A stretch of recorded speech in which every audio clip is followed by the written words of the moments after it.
और एक बड़ी खबर आपको बता दें, देश को संबोधित करेंगे पीएम मोदी। शाम 5 बजे देश के नाम संबोधन प्रधानमंत्री नरेंद्र मोदी देंगे। यह बड़ी खबर इस वक्त मिल रही है। देश को संबोधित करेंगे प्रधानमंत्री नरेंद्र मोदी। शाम 5 बजे देश के नाम पीएम का संबोधन होगा। प्रधानमंत्री क्या कुछ अपने संबोधन में कहते हैं, यह देखना काफी ज्यादा अहम होगा। किस मुद्दे पर प्रधानमंत्री जनता के सामने अपनी बात रखते हैं, वो कौन से मुद्दे हो सकते हैं। इससे पहले भी आपको याद होगा, चाहे आप नोटबंदी का वो वक्त याद कर लीजिए जब प्रधानमंत्री नरेंद्र मोदी की तरफ से देश के नाम संबोधन दिया गया था। इसके बाद जब प्रधानमंत्री की तरफ से संबोधन दिया गया, इस तरीके से देश को बड़ा मैसेज उनकी तरफ से दिया गया है, बड़ी बातें उनकी तरफ से कही गई हैं। और अब शाम 5 बजे क्या प्रधानमंत्री अपने संबोधन में कहते हैं, क्योंकि देश के नाम उनका इस संबोधन होगा, ये सुनना काफी ज्यादा अहम होगा। और जाहिर सी बात है, जब पहले इस तरीके से जानकारी दी जाती है कि शाम इतने बजे प्रधानमंत्री अपना संबोधन देंगे, जैसे कि आज 5 बजे उनका संबोधन होना है, तो फिर कयास लगाए जाते हैं, अटकलें शुरू हो जाते हैं। हर कोई ये सोचता है कि आज प्रधानमंत्री क्या कहेंगे। वैसे कई ऐसे मुद्दे हैं, और क्या लोग ये भी सोच सकते हैं कि क्या जिस तरीके से लगातार हम देख रहे हैं अमेरिका के साथ जो इस वक्त हमारे रिश्ते हैं, कुछ भी हो सकता है। हालांकि प्रधानमंत्री जब अपनी बात रखेंगे, लेकिन कयासों का बाजार गर्म हो जाता है। फिलहाल देखना होगा कि प्रधानमंत्री का ये संबोधन 5 बजे देश के नाम जब होगा तो प्रधानमंत्री क्या कुछ कहते हैं। अक्षय ज्यादा बातचीत के लिए मेरे सहयोगी जुड़ चुके हैं इस वक्त। अक्षय, जरा बताएं, क्योंकि देश के नाम प्रधानमंत्री का संबोधन होना है 5 बजे कहा जा रहा है। इससे पहले जब इस तरीके से जानकारी आई है कि प्रधानमंत्री का संबोधन होगा देश के नाम, हमको नोटबंदी का वक्त याद है। इसके बाद भी जब प्रधानमंत्री ने इस तरीके से संबोधन दिया तो कुछ बड़ा हुआ है। अब क्या लगता है कि प्रधानमंत्री का इस संबोधन किस बात पर हो सकता है? देखिए, अभी तो ये बात तो सामने नहीं आई है कि आखिरकार उनका मुद्दा क्या होगा, क्योंकि प्रधानमंत्री अधिकतर जब बातें करते हैं तो वो कॉन्फिडेंशियल रखा जाता है। लेकिन 5 बजे का समय आ चुका है जबकि प्रधानमंत्री देश को संबोधित कर सकते हैं। और ये माना जा रहा है कि क्योंकि जीएसटी का जो रिफॉर्म है वो 22 सितंबर से लागू होने जा रहा है, तो मुझे लगता है कि स्वदेशी को जोड़ने की जो बात प्रधानमंत्री नरेंद्र मोदी ने कही थी कि स्वदेशी से हमको जुड़ना चाहिए और जो आत्मनिर्भर भारत की जो बुनियाद है उसी से आगे बढ़ाई जा सकती है। मुझे लगता है कि उसके आसपास, उसके इर्द गिर्द प्रधानमंत्री का संबोधन हो सकता है। लेकिन कहते हैं कि प्रधानमंत्री ने जब भी ऐसे कुछ संबोधन करने की बात की है, कुछ बड़ा निकल के जरूर आया है, चाहे वो बात नोटबंदी के समय की हो। हालांकि वो समय 8 बजे शाम का हुआ करता था, लेकिन अब क्योंकि 5 बजे देश को संबोधित करने जा रहे हैं, मुझे लगता है कुछ बड़ा ऐलान जरूर होगा। लेकिन सबसे ज्यादा मुझे जो उम्मीद नजर आती है कि वो जीएसटी से संबंधित देश में जो नई कर व्यवस्था लागू की गई है, किस तरह से भारत को बेनिफिट करेगी। और सबसे बड़ी बात यह है कि जिस तरह से अमेरिका ने अब H1 वीजा को जिस तरह से 6 लाख से बढ़ाकर 80 लाख कर दिया है, कहीं ना कहीं उसके इर्द गिर्द स्वदेशी को बेहतर बनाने के लिए और देश को अपने ही जो संसाधन है उसमें इस्तेमाल करने की बात, नौजवानों को विदेशों में न जाकर के अपने देश के लिए करने की बात मुझे लगता है प्रधानमंत्री नरेंद्र मोदी करते हुए दिखाई दे सकते हैं। और हो सकता है कि उनके लिए कुछ बड़ा ऐलान कर सकते हैं कि अगर आप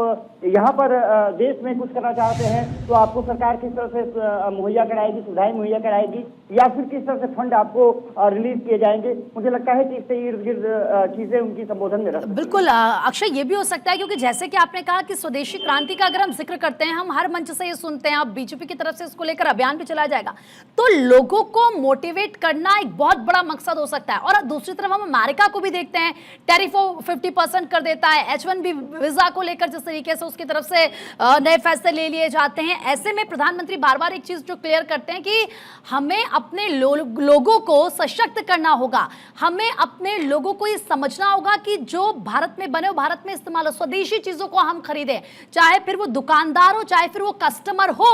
और ऐसे में अगर ये क्रांति चलाई जाती है तो जाहिर सी बात है एक बड़े बाजार की हम बात करते हैं भारत के, और दूसरी तरफ एक कड़ा मैसेज भी हो सकता है। हालांकि ये सब हम कयास लगा रहे हैं इस वक्त। अक्षय, देखिए, सबसे बड़ी बात ये रही है कि क्योंकि नवरात्र का समय भी शुरू हो रहा है और मुझे लगता है कि आज से ये कहेंगे कि एक नया प्रण लिया जाए, जबकि नवरात्रि का त्योहार चल रहा है। माँ दुर्गा का आशीर्वाद पूरे भारतवासियों पर है और युवा पीढ़ी को विशेष रूप से संबोधित करते हुए प्रधानमंत्री देख सकते हैं, जैसा मैंने। ठीक है अक्षय, मैं आपको रोक रहे हैं। इस वक्त हमारी पॉलिटिकल एडिटर अदिति नागर जुड़ चुकी है हमारे साथ। अदिति, प्रधानमंत्री का संबोधन होना है शाम 5 बजे देश के नाम, क्या लगता है, क्योंकि जब भी इस तरीके से पहले जानकारी दी गई है तो कुछ बड़ा हुआ है, कुछ बड़ा प्रधानमंत्री नरेंद्र मोदी की तरफ से किया गया, क्या लगता है आज? बिल्कुल प्रीति, बेहद खास हो जाता है। पिछली बार जब भी प्रधानमंत्री नरेंद्र मोदी ने देश को संबोधित किया है, हर बार कुछ बड़ा हुआ है। और सबसे पहले याद आता है डीमोनेटाइजेशन, और उसके बाद कई और बातें, और फिर कोरोना के दौरान भी प्रधानमंत्री नरेंद्र मोदी ने देश को संबोधित करा है। अब कहीं ना कहीं जो ये H1B वीजा, क्योंकि ये सूत्र की बात करें या एनालिसिस करें, तो ये जो H1B वीजा है, जिसको लेकर कहीं ना कहीं एक डर पैदा देश में हो गया है। तो 3 तरीके से बात जो कल लगातार चर्चाओं में थी, पहला ये कि वहां रह रहे जो टेक प्रोफेशनल्स हैं, क्या उनको वापस लौटना पड़ेगा। तो दूसरी बड़ी बात है कि एक तरह का ये डर है कि अगर कोई भारत या कहीं पर गया हुआ है तो वो 21 तारीख को पहुंच जाए, 21 तारीख लगते ही, यानी कि 20 तारीख के रात को 11:59 से पहले हो, वरना उसको एयरपोर्ट पे ही रोक दिया जाएगा। एक ये डर है। दूसरी बड़ी बात है कि भारतीयों में इस बात की बात है कि इतनी बड़ी संख्या में अगर लौट के आते हैं तो ना नौकरियां हैं, ना एक इंफ्रास्ट्रक्चर, ना जगह है।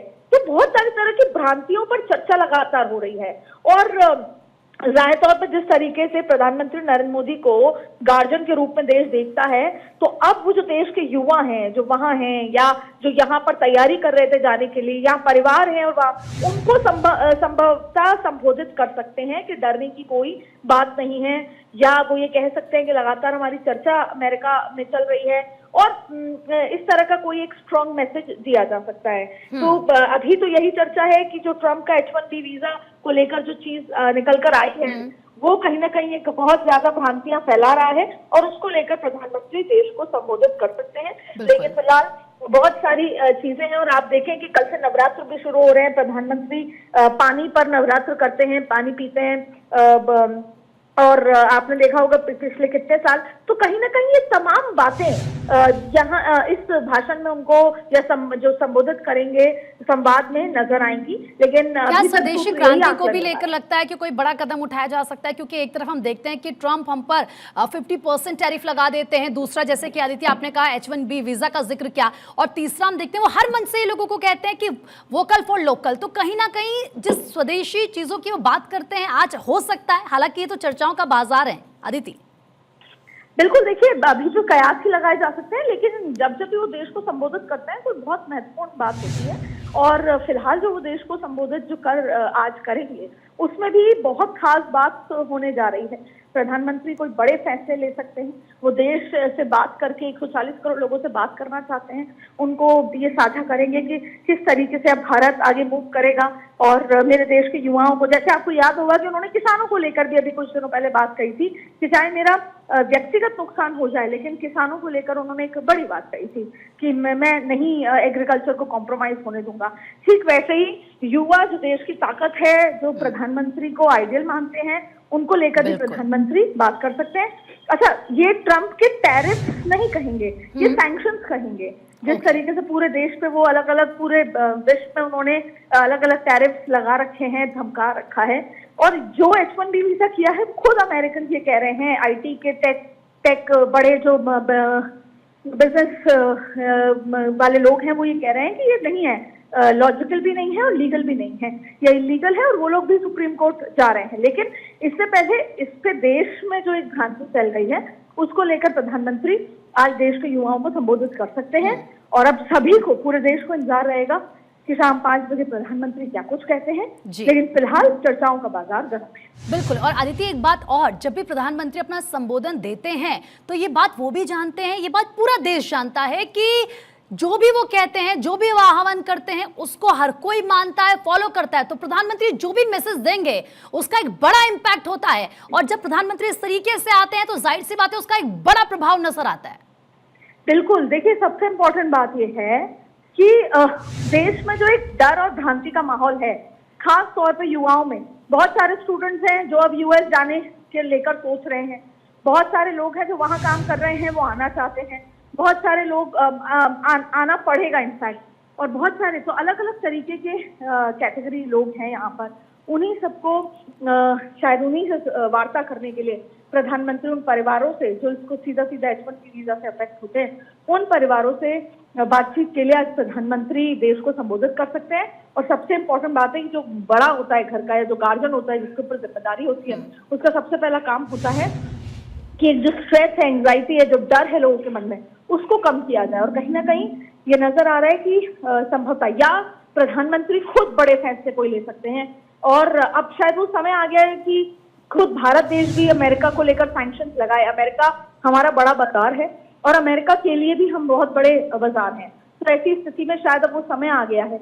लेकिन इस बीच में कोई बड़े फैसले भी हो सकते हैं, क्योंकि आपने देखा कि पिछले 3 दिनों के अंदर अमेरिकन ट्रेडर्स से या अमेरिका ट्रेड को लेकर माफ कीजिएगा, ट्रेड को लेकर अमेरिका के कई जो सेक्रेटरीज हैं वो यहाँ पर थे और उनसे चर्चा की गई थी सरकार द्वारा।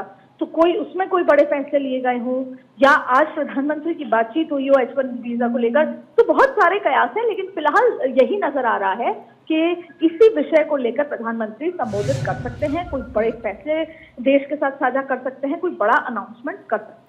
और अदिति, प्रधानमंत्री भी ये जानते हैं, जब भी वो इस तरीके से अपना संबोधन देते हैं, वो लोगों के बीच आते हैं, तो उनको पता होता है कि लोगों के दिल में क्या चल रहा है, वो कौन से सवाल है जो दिल और दिमाग में चल रहे हैं, और उसी मुद्दे पर अचानक से वो आ जाते हैं, कुछ कहते हैं और कहीं ना कहीं लोग एक रिलीफ महसूस करते हैं, या फिर वो जो भी फैसला लेते हैं देश की जनता उनके साथ खड़ी हो जाती है। देखिए, इस समय जरूरी भी है कि देश को संबोधित किया जाए। कहीं ना कहीं एक सेटल्ड लाइफ जो लोगों की चल रही थी, क्योंकि देखिए H-1B वीजा किसको मिलता है? स्किल्ड जो लोग होते हैं, फॉरेन जो स्किल्ड लोग होते हैं, उनको H-1B वीजा देकर वहां की टेक कंपनीज काम कराती हैं।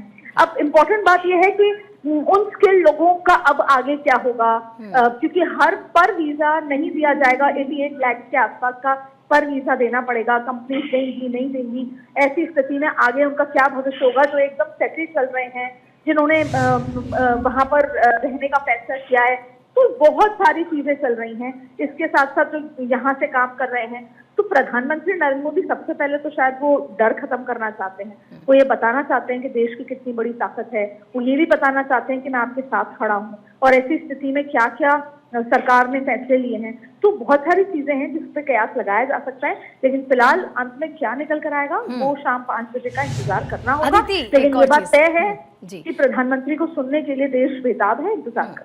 अदिति, एक और चीज, एक तरफ तो पूरा देश प्रधानमंत्री को सुनेगा क्योंकि इतनी सारी चीजें चल रही हैं, प्रधानमंत्री क्या कहते हैं ये देखना होगा। लेकिन मुझे लगता है दूसरी तरफ ट्रंप भी कान लगाकर सुनेंगे कि प्रधानमंत्री अपने संबोधन में क्या कहते हैं। ना सिर्फ ट्रंप, पूरा विश्व कान लगा के खड़ा होगा कि क्या प्रधानमंत्री नरेंद्र मोदी आज संबोधित करना चाहते हैं। और उसमें खास तौर पर रशिया ले लीजिए, आप चाइना ले लीजिए, पूरा European world, western world, NATO के जो वर्ल्ड है, वो तमाम लोग इंतजार करेंगे कि आज प्रधानमंत्री क्या फैसले लेते हैं। क्योंकि पूरा विश्व की नजर इस पे है कि ट्रंप भारत को लेकर जो सैंक्शन या अलग अलग तरीके के फैसले, एग्जीक्यूटिव ऑर्डर साइन कर रहे हैं, उससे क्या इम्पैक्ट होता है। क्योंकि एक तरफ तो ट्रेड की बात चल रही है, एक तरफ तो भारत में मीटिंग हो रही है, और दूसरी तरफ इस तरह के फैसले। तो ना सिर्फ देश, पूरी दुनिया आज प्रधानमंत्री के उस संबोधन का इंतजार करेगा, और क्या बड़े फैसले लेते हैं प्रधानमंत्री उसका इंतजार। बिल्कुल आदित्य, क्योंकि देखिए जाहिर सी बात है, अब तमाम ऐसे सवाल है जिसको लेकर हम बात कर रहे हैं कि आज प्रधानमंत्री क्या कुछ कह सकते हैं, किस चीज पर उनका संबोधन होना है। और जैसे कि बात कहीं ना कहीं एक हम ये देख रहे हैं कि H-1B वीजा को लेकर वो युवा जो सीधा सीधा प्रभावित होंगे। दूसरी तरफ आदित्य, हम ये भी देखते हैं, जब हम बात करते हैं इंडिया की, प्रधानमंत्री हर मंच से यूथ का जिक्र करते हैं, क्योंकि भारत युवाओं का देश है। और इस देश के युवाओं पर क्या असर पड़ रहा है, उनकी क्या चिंता है, उनके क्या कंसर्न है, क्या उनको कोई दिक्कत है, और किस चीज का प्रभाव उन पर सीधा सीधा पड़ रहा है, इसको प्रधानमंत्री समझते हैं, जमीनी तौर पर लोगों से जुड़ते हैं और आकर अपना संबोधन देते हैं। ये प्रधानमंत्री की छवि कहीं ना कहीं उनको हम जब देखते हैं लोकप्रिय और बना देती है, उनकी लोकप्रियता और बढ़ा देती है कि लोग समझते हैं कि ये हमारे देश के प्रधानमंत्री हैं। देखिए, ऐसा नहीं है कि स्थिति बहुत अच्छी है, क्योंकि लगातार चाहे फिर पिछले जो 2 महीने में हमने देखा ट्रंप के सैंक्शंस को लेकर, ट्रंप के 50% टैरिफ को लेकर, या जिस तरीके से एससीओ की बैठक हुई और उसके बाद आपने नेपाल की स्थिति देखी, उसके पीछे की वजह हम यही मान रहे हैं कि कहीं ना कहीं अमेरिका का इंटरेस्ट है। बांग्लादेश में जिस तरीके से 130 सैनिक अमेरिका के पहुंचते हैं बिना किसी वजह, बहुत सारी चीजें हैं जो वो नहीं चाहते कि जो रिक है रशिया, इंडिया, चाइना, वो तिकड़ी एक साथ आए और चैलेंज करे। तो अमेरिका कई अलग अलग मोर्चे पर काम कर रहा है, लेकिन उससे इम्पोर्टेंट बात यह है कि जिस तरीके से डायरेक्ट H1B वीजा में 71% भारतीय होल्ड करते हैं, वो वीजा धारक हैं उसके, तो सबसे ज्यादा इम्पैक्ट इंडिया को आएगा। और ये जो एग्जीक्यूटिव ऑर्डर है वो सीधा सीधा इंडिया को इम्पैक्ट करने के लिए ही किया गया है। लेकिन आपने देखा कि हमेशा नरेंद्र मोदी ने युवाओं को संबोधित करते समय यही कहा है कि जो कई बार ऐसी स्थितियां आती हैं जो आपको कहीं ना कहीं डेंट देती हैं, वो आपको उभार के ले जाती हैं। लेकिन ये बात कहने से पहले मैं ये भी तय है कि इसको दशक लग जाएंगे जब हम ये सोचें कि हम चाइना की तरह अपना टैलेंट पूल वापस बुलाएं, यहाँ पर टेक कंपनीज बुलाएं। इसमें लगभग 2 दशक या 1.5 दशक का समय लगेगा। लेकिन फिलहाल आज की चिंताएं क्या, चाहे वो लोग जो अमेरिका में बसे हुए हैं नौकरी कर रहे हैं, या वो लोग जो जाने की प्लानिंग कर रहे हैं, या वो लोग जिनको लग रहा है कि किसी भी समय उनकी नौकरी चली जाएगी, तो जो देश के युवा ताकत हैं, चाहे बाहर रह रहे लोग, क्योंकि अक्सर प्रधानमंत्री का जब दौरा होता है तो वो यही बोलते हैं कि बाहर रहने वाले लोग भारत को रिप्रेजेंट करते हैं, उनका व्यवहार, उनका सक्सेस, उनके काम करने का तरीका वो देश को रिप्रेजेंट करता है। तो ये एक बड़ा मुद्दा है, वैश्विक मुद्दा है कि अमेरिका एक तरफ तो ट्रेड और माय डियर फ्रेंड करके प्रधानमंत्री को बर्थडे पे विश करते हैं, और दूसरी तरफ, और ये पता भी था कि यू टर्न लिया जाएगा, लेकिन ये एक बड़ा डेंट है और इसको एड्रेस करने की जरूरत है, ना सिर्फ बंद कमरों में फैसले लेकर, बल्कि लोगों के बीच आकर उनको समझाने के लिए। तो और शायद इसी का फैसला किया कि 5 बजे आज देश के युवाओं को, उनकी फैमिलीज को संबोधित करना जरूरी है, जिससे जो ये भय का माहौल है, डर का है, या एक कंफ्यूजन की स्थिति है, सरकार उन युवाओं के साथ कैसे खड़ी है। लेकिन फिलहाल ये सब कयास है। आज शाम 5 बजे क्या कहते हैं प्रधानमंत्री नरेंद्र मोदी, ये देखना होगा। बिल्कुल, आपने सही कहा। ये तो तमाम अटकलें यहाँ पर लगाए जा रहे हैं। प्रधानमंत्री शाम 5 बजे क्या कहते हैं, ये तो देखना होगा।